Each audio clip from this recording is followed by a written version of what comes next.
सरकारों की बात छोड़ दीजिए, सरकारों को छोड़ दीजिए, सरकार का अपना एजेंडा होता है, लेकिन हम सरकारों को भी कोई ऐसा फैसला नहीं लेने देंगे जो सिखों के खिलाफ, सनातन के खिलाफ, इस राष्ट्र के खिलाफ हो।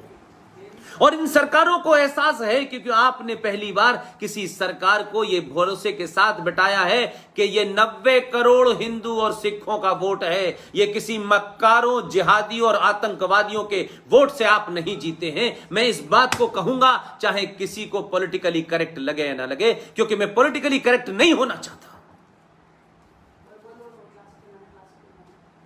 हमने आपको जिस पर्पस से बिठाया है वो पर्पस है कि संविधान में जो है उसको पूरा करो, यूनिफॉर्म सिविल कोड लेके आओ। 42वें संशोधन के माध्यम से सरकारों को यह आदेश दिया गया है कि आप जनसंख्या नियंत्रण को काबू करें। और एक रिपोर्ट यह कहती है कि अगर भारत का जनसंख्या नियंत्रण नहीं हुआ तो ये पानी समाप्त हो रहा है, ये जमीन समाप्त हो रही है। ये जो लातादाद बच्चे पैदा करके जमहूरियत के माध्यम से, लोकतंत्र के माध्यम से, वोट की ताकत के माध्यम से, जिस वोट में क्वालिटी की नहीं क्वांटिटी की जरूरत पड़ती है, इसके ऊपर काबिज हो। इस रेस में भारत की धरती एक्सपेरिमेंट नहीं बनने देगी। ये एक्सपेरिमेंट भारत की धरती पे नहीं होगा। जिसे करना है वो बांग्लादेश में करे, वो पाकिस्तान में करे, वो ईरान में करे, वो तुरान में करे, वो बगदाद में करे, वो जहां दिल चाहे करे। भारत की धरती अब ऐसे किसी एक्सपेरिमेंट को नहीं करने देना चाहती। कि ये जो आवाजें इस देश में उठ रही हैं कि हमको चाहिए जिन्ना वाली आजादी, तो जिसको जिन्ना की वाली आजादी चाहिए उसे पहले जिन्ना के पास पहुंचा दिया जाए, ताकि जिन्ना से वो मिलके आए और उसके बाद आजादी मांगे। ये आजादी की आड़ में, ये लिबरलिज्म की आड़ में, ये फ्रीडम ऑफ स्पीच की आड़ में, ये विचारधारा की आड़ में इस देश को अब बर्बाद नहीं होने दिया जाएगा। हमने देखा कि एक राज्य है जहां मुसलमान सबसे ज्यादा मेजॉरिटी में हैं, उन्हीं लोगों ने संविधान अलग, विधानसभा अलग, झंडा अलग, कानून अलग, भारत राष्ट्र की न वहां पे संविधान जा सकता था। भारत राष्ट्र को कश्मीर में जाने से धारा 370 और 35 पे जोड़ती थी। बहुत सारे बड़े मक्कार हैं, बड़ा बुरा लगता है। 370 का गाना तो हमने 70 साल से गाया, लेकिन बहुत से लोगों ने 35 को छुपाया भी, और अब क्रेडिट लेने के लिए सुबह शाम परेशान रहते हैं। हमें क्रेडिट मिलना चाहिए क्योंकि हम ही ठेकेदार हैं। ये हिंदुओं की ठेकेदारी, ये सनातनियों की ठेकेदारी किसी के पास नहीं है, सनातनियों के समाज के पास है। बड़े सालों के बाद जागा है। किसी निजी स्वार्थ के लिए मुझ जैसे लोग इसे किसी की गिरवी नहीं रखना चाहते। अब कोई इंतजार नहीं करना है। यह देश करोड़ों संकटों से घिरा हुआ है। भारत का आर्मी चीख चीख के कह रहा है कि हम 3 फ्रंट में लड़ रहे हैं। आपको पता है भारत के पूर्व में कौन सा फ्रंट है जो आजकल नंगा नाच कर रहा है, जिसने पूरी दुनिया के अंदर एक बायोलॉजिकल वेपन के माध्यम से अर्थव्यवस्था को तबाह करने, मानवता को तबाह करने की कोशिश की, वही आज लद्दाख में लड़ रहा है। और भारत के पश्चिम में एक इस्लामिक राज्य बनाया है, इस्लाम के मानने वालों का राज्य है। 1400 साल पहले जो मजहब पैदा हुआ था, जो लूट खसोट, मर्डर, बलात्कार पे खड़ा हुआ है। लेकिन तीसरा फ्रंट जिसकी आर्मी का चीफ बात कर रहा है, वो राजनीतिक व्यक्ति नहीं। उसको मालूम है कि पाकिस्तान और चाइना के हजारों करोड़ों दलाल और स्लीपर सेल भारत को अंदर से खोखला कर रहे हैं। जवानों, पंजाब, अपनी ताकत को समझो, अपने पुरुषार्थ को समझो, अपनी जिम्मेदारी को समझो।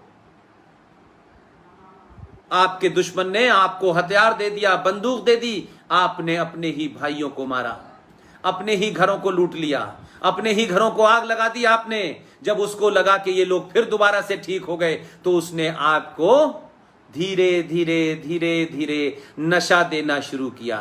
उन्होंने कहा नशे की गर्त लगा दो, न किसी को हथियार का उठाने की जरूरत होगी, न बम धमाके की जरूरत होगी, और घर घर ये नशा पहुंच जाए। मेरे कुछ साथी अमेरिका में हैं जो वहां एनजीओ चलाते हैं। मैं उनके साथ जब गया तो पंजाब में एक कहानी सुनकर के मैं दहल गया। मैं बयान नहीं कर पाता था, सोचता था कि वो मंजर मेरे सामने से हट जाए, लेकिन मैं बार बार उस मंजर को देखता हूं, उस दृश्य को देखता हूं तो कितनी तकलीफ होती है। मुझे एक बुजुर्ग मां मिली।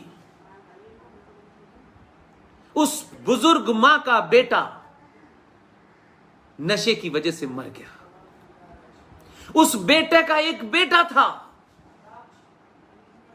और घर में कोई नहीं था। उस मां ने हमसे कहा, बूढ़ी मां जिसने इस देश का पार्टीशन देखा, सबको मरते देखा, लाशों के बीच में अपने आप को सोते हुए देखा, और वहां से खड़े होने के बाद एक आजाद भी देखा और पंजाब भी देखा। पंजाब में तमाम ग्रीन रेवोल्यूशन से लेकर तमाम चीजें देखी, लहलहाते खेत देखे, लेकिन उसी मां को जिंदा रहना पड़ा इस दिन देखने के लिए।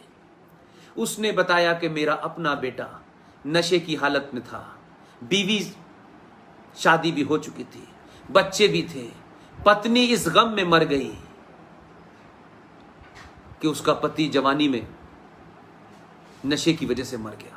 लेकिन जो उस बेटे का बेटा था, उसकी कहानी अगर 2 लाइन की है तो आज पंजाब के युवा और अखिल भारतीय विद्यार्थी परिषद जो जमीन पे काम करती है, जो राष्ट्र के लिए काम करती है, जो छात्रों में राष्ट्र भावना जगाती है, इसलिए एबीवीपी के लोग भी अपनी कार्य पद्धति को बदलें और युवाओं में सत्यता के साथ, लॉजिक के साथ, रेफरेंस के साथ आपकी पार्टी क्या है दीजिए।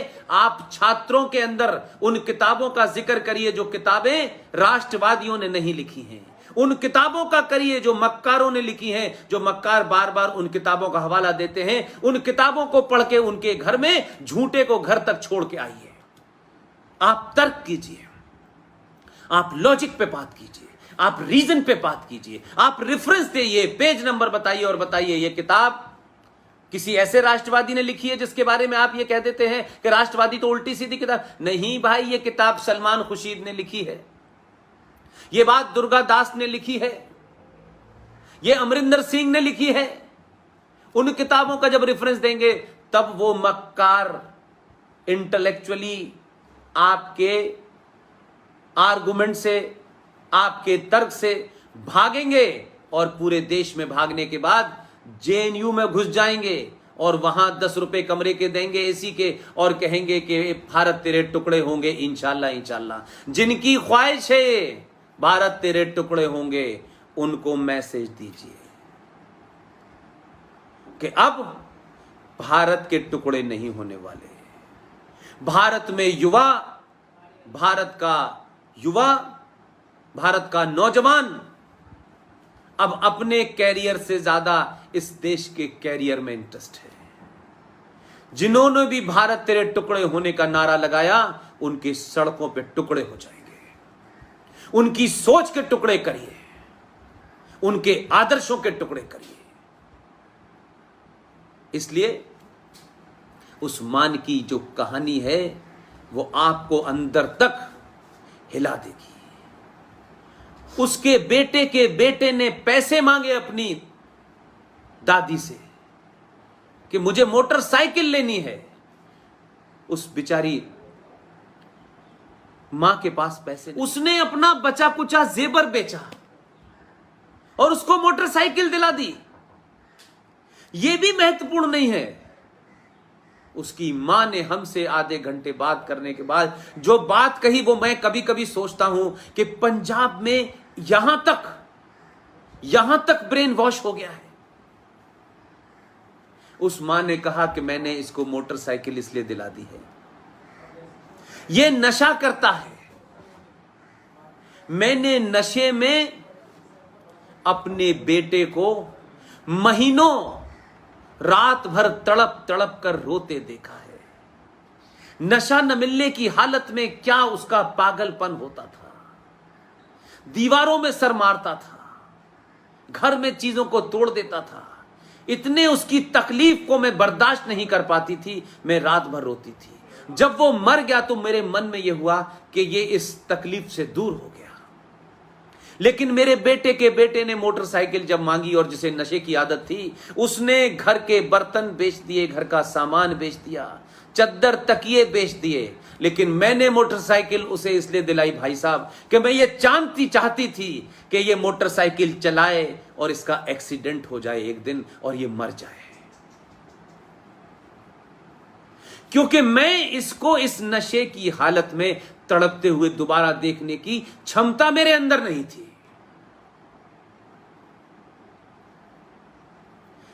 पंजाब के नौजवानों, इसलिए मैंने कहा कि आपको भारत राष्ट्र की चिंता है, भारत की चिंता है। भारत जमीन का टुकड़ा नहीं है। जमीन के टुकड़े की रक्षा करने के लिए लद्दाख में निहत्ते भारत के फौजियों ने 50 चाइना के सैनिकों की गर्दन मरोड़ के मार दिया है। कश्मीर में जो आतंकवादी है, जो सर उठाता है, उस मूजा और दुजाना को वो बहादुर फौजी पंजाब का सर कुचल देता है। आपको, आपके बीच में, आपके कॉलेज में बैठे हुए ये बौद्धिक आतंकवादी, ये इंटेलेक्चुअल आतंकवादियों को कुचलना है, ताकि कोई बूढ़ी मां अपने पोते को मोटरसाइकिल इसलिए न दिलाए कि इसका एक्सीडेंट हो जाए, और जी इसको तकलीफ में देख नहीं सकते। आपकी जिम्मेदारी ज्यादा है, मेरी जिम्मेदारी ज्यादा है। हम में से कोई ये नहीं कह सकता ये फला पार्टी है, ये फला पार्टी है। पार्टियों की औकात किसी राष्ट्र में एक मच्छर और मक्खी से ज्यादा नहीं होती। रात में बनती हैं, सुबह समाप्त हो जाती हैं। ये सत्ता पे पहुंचने के तक का एक साधन हो सकता है। राष्ट्र निर्माण का साधन युवाओं के हाथ में होता है। आप किसी संगठन के सदस्य हो या